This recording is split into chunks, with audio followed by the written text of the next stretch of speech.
Well, hello, it's me, Jerry. Hope you're all doing well today.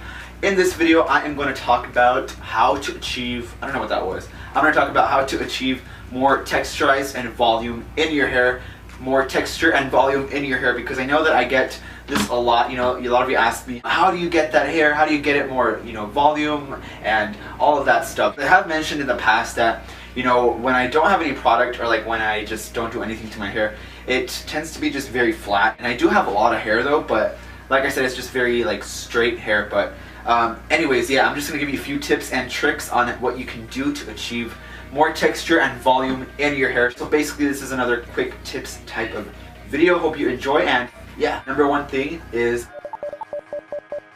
so when you're going out and you're gonna buy a shampoo, make sure that you buy, make sure you read the label and what it's gonna do to your hair. Because for instance, like back then, I didn't even know that, like I would just get any shampoo, I guess, and just like, I would use what they had in the shower. Like I didn't really notice things like that. But now they have shampoos that are meant for different types of hair. So first off, know what your hair is. Do you have thin hair? Do you have, thick hair, curly, wavy, like anything? They have just different types of they have different types of shampoos for different types of hair. So if you want to get texture and volume in your hair, try to get shampoos that are meant for volume and texture.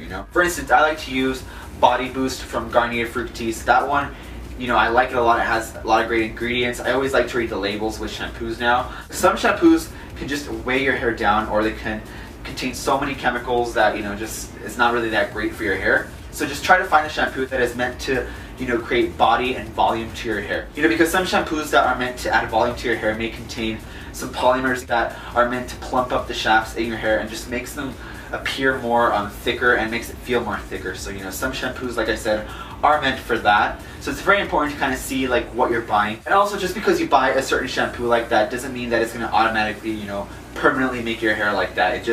It helps a lot though. It helps like 20 to 30%. And once you start just washing your hair like that regularly, it'll start to get used to that type of shampoo. And also a very quick tip as well, don't condition. And this is meant for more of you guys that have like longer hair, because I don't think a lot of guys actually condition their hair. I never did, but I know some of you guys out there do that. So just letting you know, if you do want more of that, try not to condition. You can skip that step and you are good to go. Secondly, ditch the combs. Once you start brushing your hair out so much and just combing your hair out way too much, that dyes down your hair, it weighs it down. And just constantly combing causes flatness. So just try to stick with your fingers, It's the best tool. Hairdressers have told me as well that styling your hair with your fingers, I know you guys know that I always mention that in tutorials, that your fingers are your best friends when it comes to styling your own hair. You can just do so much with it and it just doesn't, weigh your hair down. I also read somewhere that you can actually, I guess, break your hair if you forcefully brush it out and all that. So yeah, just try to stick with these guys right here. That kind of sounds wrong.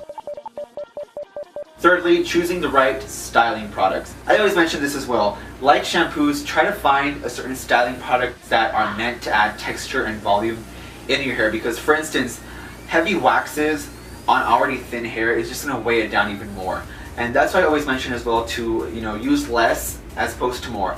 And start out using like a little bit on your hair and then slowly, gradually, I guess, start going up depending on how you like it and all of that. So yeah, it's very important to not use too much because it just is going to make it very flat. Unless of course that is the hairstyle you're going for. If you want like a flat hairstyle, then it's totally fine. But this video is about volume and texture, so yeah, less is more. And I promise you it's not that hard to find these type of products. I know it seems like a lot of information, but all you have to do really is just read the directions, read what they are made for, what they're supposed to do. For instance, the most effective type of product are mousse, hairsprays, or sprays that are meant to give your hair a root lift. For instance, some of those are powder play. That's one of my favorites I've mentioned before. Also the spray and play. That one is great for texture and volume. And like a sea salt spray from KMS. That one actually, for instance, sea salt creates texture in your hair. That's why when you're in the beach sometimes, you get that like fullness in your hair. By the way, how many times have I mentioned the word texture and volume in this video? Let me know down below. I wish I had like a little counter right here that kept track of how many times I said those words, because I feel like that's all I'm saying. So blow drying. Blow drying your hair can actually help you achieve that full voluminous look. As you guys have seen as well in previous tutorials, sometimes I'm trying to get like a nice volume effect, you know, it's good to use a blow dryer and use like a nice little thin round brush. But it's very important to know when you're blow drying your hair, especially if you're a guy that has longer hair, try not to do it on hot settings. Try to go more for the cooler temperature, because the hotness of the blow dry can actually break down the protein from your hair, which makes your hair a little more brittle and more dry. So you don't want that. You know, try to do more of the cooler setting and try to do it less often as possible. Now lastly, don't be so harsh with that nice set of hair you have on your head, because as you recall in my healthy hair tips video, which if you haven't seen that, I will link it above my head or down below in the little description box. But human hair is 3 times weaker when dry as opposed to when it's wet. So try not to, like I said, over brush, especially when it's dry. And for instance, when you get out of the shower, pat dry your hair, be very gentle with it. Just kind of pat dry. You know, sometimes we tend to be like, rough, we don't care, blah blah. But that can actually cause your hair to snap and you can lose some hair. So just try to be very gentle. Don't be so harsh. And try to let it dry naturally, and just kind of, when it's wet, just kind of style it with your fingers and it'll just naturally dry out. It's better, and it's better in the long run. Those are my quick tips for today. I hope you enjoyed this video. Let me know down below in the comment section if you have any suggestions for future quick tips video. I would love to know. Comment down below. Or also, if I forgot to mention something in this video, let me know as well. I would love to know. I love learning from you.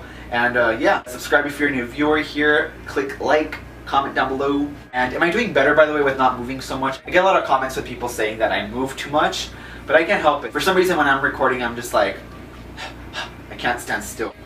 Yeah. I hope you guys have a great rest of the weekend, night, wherever you're watching from. Take care, and I will catch you all until next time. Adios.